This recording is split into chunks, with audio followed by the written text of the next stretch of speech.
Senjata tajam berupa pisau dan sejumlah barang terlarang milik warga binaan ini disita petugas lapas saat menggelar sidak bersama TNI Polri di Rutan Kelas 2B Kabupaten Pangkep.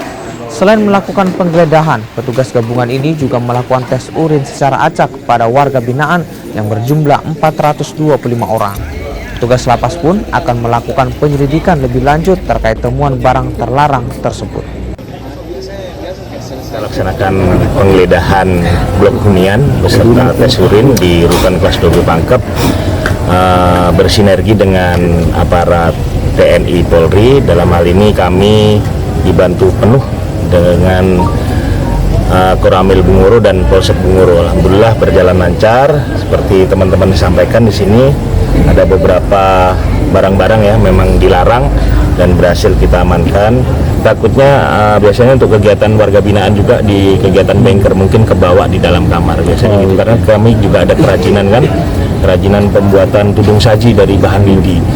Mana tahu itu berasal dari situ. Kalau memang kita